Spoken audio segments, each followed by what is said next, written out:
1 and 2 feet more, and around. I don't know what else I would do with my life if I couldn't dance. She goes by the moniker Bald Ballerina. 1 and 2. Maggie Kadurka, diagnosed with stage 4 breast cancer in June. She is only 23. She always willing to work very hard and never complain. My dance mom. She's one of my best students in the United States. The Ellicott City native had been in New York on a full merit scholarship with the Joffrey Concert Group when she began to feel pain in her chest. Given the rigors of dance, she waited 4 months before going to a doctor. She and others thought the pain was muscular. I thought it was like an overdeveloped muscle from carrying a heavy dance bag around New York. And I said to her, just put it on the other side. Now Maggie's mother is by her side at Mercy Medical Center. Maggie is undergoing chemotherapy treatments for a large aggressive tumor. She has moved home for now. It's a step-by-step process, obviously, to see where my body is, but we have to see what's best for me and best for my long life ahead of me. The Bald Ballerina has become well known on social media with postings about her struggle and critical advice for other young women. Some of my college colleagues who I went to school with contacted me saying their doctor isn't letting them get a mammogram. And I was like, find a new doctor. Maggie takes comfort from her cousin Amber, who beat leukemia 8 years ago.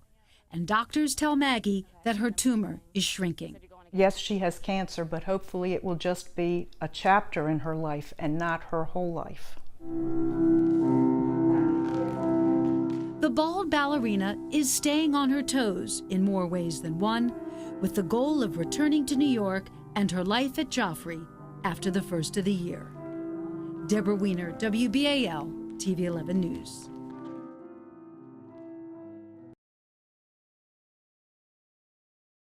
Hidden danger in the public landscape. Common items we come across like lampposts, handrails, sidewalks, manhole covers. They can become energized by electricity, voltage powerful enough to kill. Dave Kalakaitis is an electric detective. He works for a New Jersey company called Power Survey.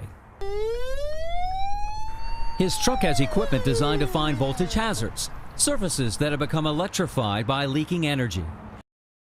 By one estimate, the unemployment rate among working-age adults who are blind or visually impaired is a staggering 63%. And while so much has changed to accommodate them, from technology to the Americans with Disabilities Act, the biggest roadblocks are still expectations and stereotypes. Melissa Riccabano runs the Maryland chapter of the National Federation of the Blind. And the thing that they always come back to is,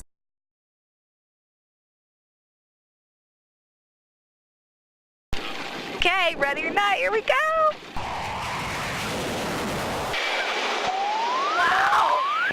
Wow doesn't even begin to describe what it's like to fly with the Blue Angels. I wasn't the only one who got to go. 2 community members and an alternate were picked to fly, and our pilot, Lieutenant Ryan Chamberlain, describes exactly what an FA-18 Hornet can really do. They can go up to 50,000 feet, up to Mach 1.8. During the show, we go to as low as 50 feet, as fast as about 700 miles per hour. And he does, starting with the slow 360 roll. Oh my God. All right, now we're going to do a 360-degree roll to the left in about a second and a half.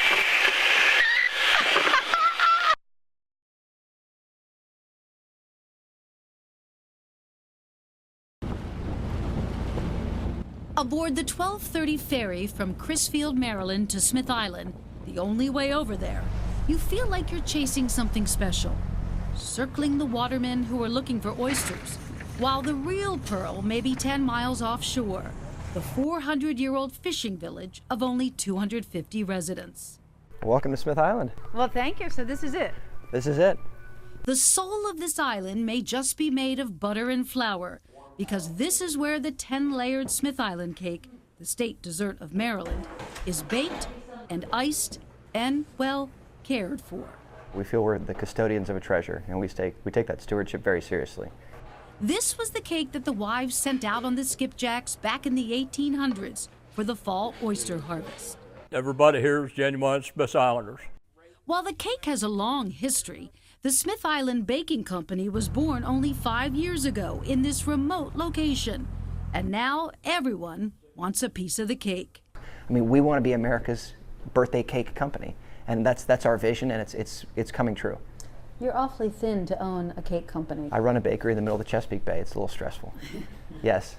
This Smith Island tradition, as rich in history as the chocolate fudge frosting on the cake, is so popular, it all can't be done here.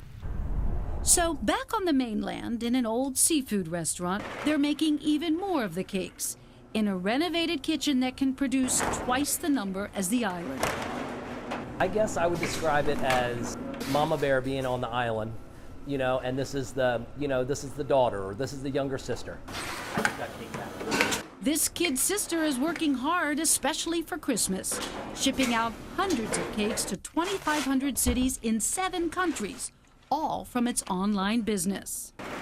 Putting that history into flour, butter, and eggs, and topping it with icing, and sending that history across the country is really a special thing for all the people and families of Crisfield and Smith Island. Why are these so darn good?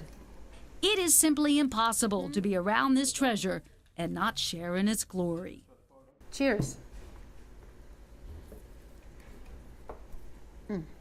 You can't stay long, though, on Smith Island with the ferry about to leave, though the sweet smell of tradition mixes with the salt air of the Chesapeake and seems to follow you all the way home. On Smith Island, Deborah Wiener, WBAL, TV 11 News.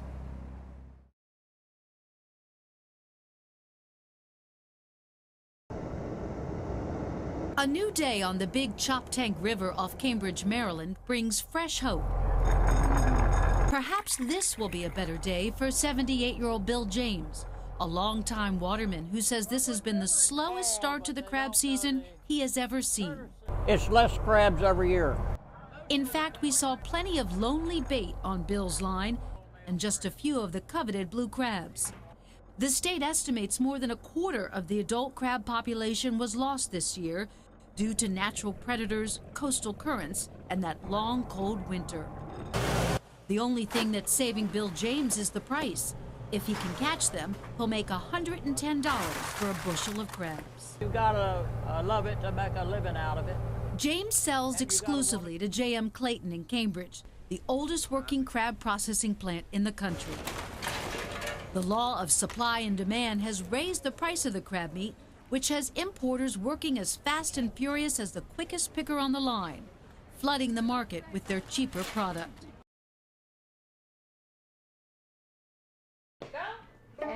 In the heart of Charm City, the Baltimore Symphony Orchestra is growing musicians, future leaders, and expanding minds. Every one of these kids is a genius. The reason why I picked the violin because I like how it sounds. These musicians are part of Orchids, the brainchild of BSO music director Marin Alsop. Dan Trahey was integral in creating the program. He is the Orchids artistic director.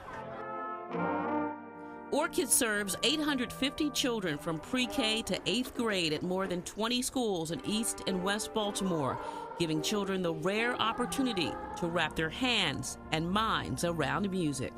30 years ago, 40 years ago, that was happening in the United States, where every child was given an opportunity to make music, play music, and study music. And that's not the case anymore. It is a comprehensive approach to social change through music.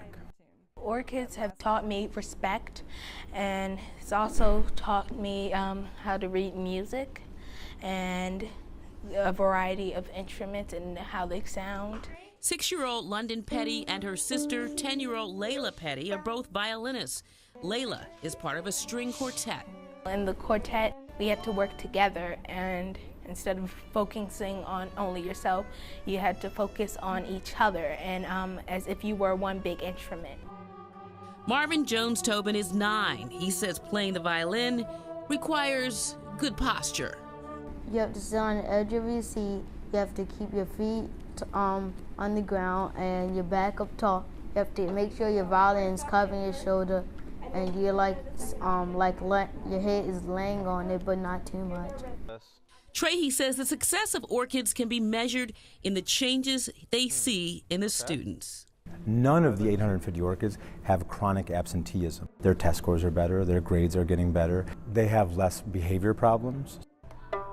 And the students see possibilities for themselves and their futures. Life is not just playing video games on your couch and just slacking off. You're supposed to try your best, do whatever you can. Layla's mother says she has seen a difference in her daughter. They work much harder, especially Layla. Layla had a little difficulty in math, but the more she got into her music, the more disciplined she became, the more she, wanted to excel even more. The Orchids have played at all kinds of venues, from the Meyerhoff Symphony Hall to Ravens Stadium. Musically speaking, explosive. I mean, we have full symphony orchestras now. We have jazz bands. We have percussion ensembles. We have choirs. We have kids that are being sought after by other organizations, by high-level music education institutions, to bring our students there. The Orchids just got a brand new performance hall at Booker T Middle School for the Arts, something Trahey is very proud to have for the students. There are going to be multiple professional orchestras, probably made up of all African Americans. Probably the first all African American symphony in the entire world will be in Baltimore. I mean, those are my dreams. Marvin Jones-Tobin says he hopes to one day be as great as his favorite composer. Beethoven. Why? Because he has a sense of style. He has a blue coat. He was ready to go on stage, do his job. With the Orchids, I'm Lisa Robinson, WBAL TV 11 News.